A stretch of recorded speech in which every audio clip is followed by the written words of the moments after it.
All right, hey backers, thanks for taking the time to click the link and watch this short video. It's championship meet season, which is great. This is we have the A+ meet, and then the only meets left are season-ending championship meets. This is the time of year we've been putting all the work in for. This is the time of year where usually we get the best swims out of all our athletes, and that's really exciting. But this time of year, there's also a lot of questions about the different season-ending meets, the different options for swimmers, what your swimmer should swim, just kind of the different formats. This year, there's an additional wrinkle. Well, we've traditionally had 2 state meets in the LSC, and now this year we're having 3. So with that, we decided to put together this kind of informational, it's a PowerPoint with me talking over it. Best way to get out the information, because there is a lot of information out there. I'm going to kind of go through it as quickly as possible. So if you miss anything, you can rewind or you can check the PowerPoint. And if you have any questions, you can email me or you can email your swimmer's coach. So with that, we'll jump right into the PowerPoint here. All right. So season-ending meets. First of all, the basics. So like we mentioned, everyone has a season-ending meet. I'm going to go ahead and minimize that. Everyone has a season-ending championship meet. We want every back swimmer to enter one. So ideally, everybody, 100% of the swimmers that are active this winter will do at least one of these championship meets. Like we said, 2023 is a brand new format, so it's new. So pay attention, even if you are a seasoned, experienced back family. So there are 4 different season-ending meets. The regional championship meet at Verona, that's hosted by BAC. That's February 17th through 19th. Then there are 3 different state championship meets, and we'll get into each one of those. Quick disclaimer, we said there are 4 championship meets, and that's not strictly true. There are 2 additional meets that go beyond state for our older, more experienced athletes. One's called the Speedo Sectional Meet, and then there's an NCSA Junior National Meet in Orlando, Florida. Most of these, if you are qualified for them, you probably know about them already. But we did want to mention them on this slide because we're really proud of the athletes that are getting there. We want everybody paying attention to social media when we get to March and we're sending athletes off to these really cool meets. All right, so the regional championship meet hosted by BAC at Verona, the 17th through the 19th. This meet has it's always been a dual purpose meet. It is a season-ending meet and a last chance qualifier. So last chance qualifier, obviously that is the last chance for a swimmer to qualify for a state meet. Whether that's a swimmer looking for their first and only cut or whether it's a swimmer looking to add additional swims, regionals is your last chance to qualify for state. But we put the emphasis actually on the first part there, the season-ending meet. Only about 30% of the athletes in our state get to go to one of the state championship meets, and that's by design. We can't fit everybody at those meets. So for the bulk of the LSC and for the bulk of our team, the regional championship meet is the final meet of the year.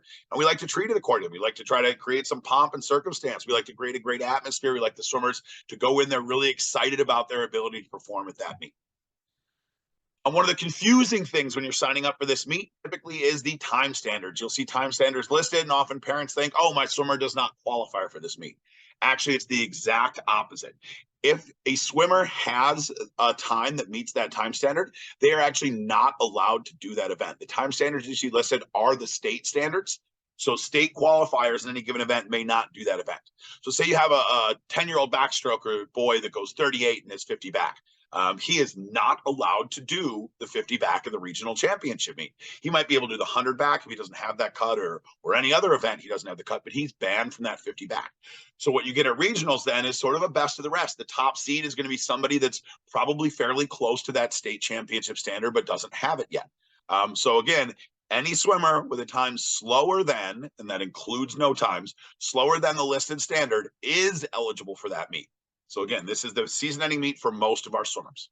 One fun wrinkle to regionals that we've added a couple of years ago has been the win and in aspect. So any now 14 and under, the 13, 14s, it's new. So any 8 and under, 9, 10, 11, 12, or 13, 14 event, any event winner gets a berth in state automatically regardless of their time. Now, we're a pretty competitive team. We're a pretty competitive regional. So I would estimate that most of the event champions have kind of always been typically state qualifying times, but about a quarter of the time it might not be. So now those swimmers that win get to go to state.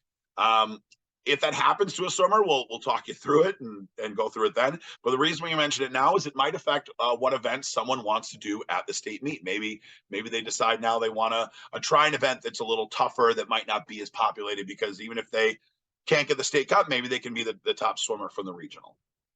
All right, the state championship meets, they're broken down by age. Again, new format for 2023. Lots of potential pros and cons to the different ways, but we'll see how it goes. Each meet has its own format and rules, and swimmers qualified for each meet will get a lot more information on each one.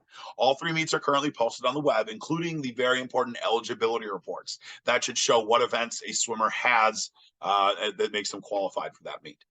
Again, regional championship, as we mentioned, is the last chance to qualify for any of these meets. So we have the 10 under state championship meet. This is hosted in Ashwaubenon. This has first time ever with 8 and under events. This has 8 and under events and 9-10 events. Please don't get tricked by the single age 9-year-old state standards. Those were for that December meet we hosted. They are not valid for this meet. The format of this meet is a time final session each on Saturday and Sunday. We have the 11 through 14-year-old state championship meet. Again, a new format. These age groups are typically not combined. It has 11, 12 events and 13, 14 events. Again, please don't be confused by the 11-year-old single age cuts.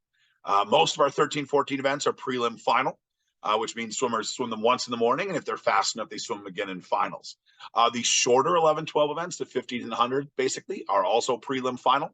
This is a new thing for our 11, 12s for state. I think we've had once in the last 25 years where the 11, 12s have done prelim final. It is not necessarily a new thing for our swimmers. Most of our all-city or tri-county swimmers are aware of the format. And also we've been to meets like Glow or A+ this upcoming weekend where the events are prelim final. And finally, the senior state championship meet. Again, this is great. This is a shorter format. This has traditionally been a 4-day meet. It was just really long and really wore down on the athletes. Senior technically means any age, but for this, it's especially intended for 15 and up because they don't have an age group championship meet. It's February 24th through 26th at Schrader. A note for especially for the high school boys, your high school dual meet or invite times can count for this meet. We need to have those times. We need to have copies of those results, though. So if that applies to you, reach out to Chris. Well, miscellaneous points. We talked about, if you notice, the state championship meets in age order, not chronological order. Here's kind of a schedule on how the weekends lay out. Notice the 24th through 26th are going to be 2 different state championship meets in 2 different places. The regional championship meet also offers time trials on Saturday and Sunday. These are for swimmers that are very close to a cut, maybe a half second per 50 or closer, or maybe a swimmer where they totally slipped on their start and didn't get a chance to do it or got disqualified for something. Or so we generally play it pretty tight and don't open those up to just anybody, but it's something that might be an option for some swimmers. Additional information, the email with the link to this video had links to all these pages, but there's some websites that might be helpful. And again, another mention of the eligibility. The sign-up deadline for all of these is Thursday, February 9th. For regionals, we need to get it signed up by February 9th, Thursday. We can make some corrections and additions over that weekend, but we need to have it buttoned up by Monday. Oftentimes for the meets that we host, our families have maybe gotten accustomed to trying to get in kind of past the deadline. This is a meet that we are hosting, but it is an LSC championship meet. So the deadline is a very hard deadline. So if you're not signed up on time, you will not be able to do the meet. So get signed up ASAP. The 3 state championship meets, we also have a deadline set as Thursday, February 9th. Obviously, that confuses folks because, well, what about Johnny wants to qualify at regionals or wants to add a swim or maybe change their events? We just want a rough copy in there of as many swims as accurate as possible, a list of the swims by Thursday the 9th. Obviously, we can change it after regionals, and we will. Obviously, we can make additions and stuff. But with 50-some kids in each of these 3 meets, it's a lot for us to do the day after regional. So having it as set as possible going into that meet is ideal for us. All right, so thank you for watching. Any general questions can come to Jacob. Any specific questions, again, to your athlete. Again, this is really exciting. This is the time of the year we've been building towards, right? For 12 or 24 weeks for some of us, this is the time where we taper and you see your kids with all sorts of extra energy running around and acting crazy. We'll challenge that energy into hopefully some really good swims at the different championship meets. All right, well, thank you very much for watching, and go back.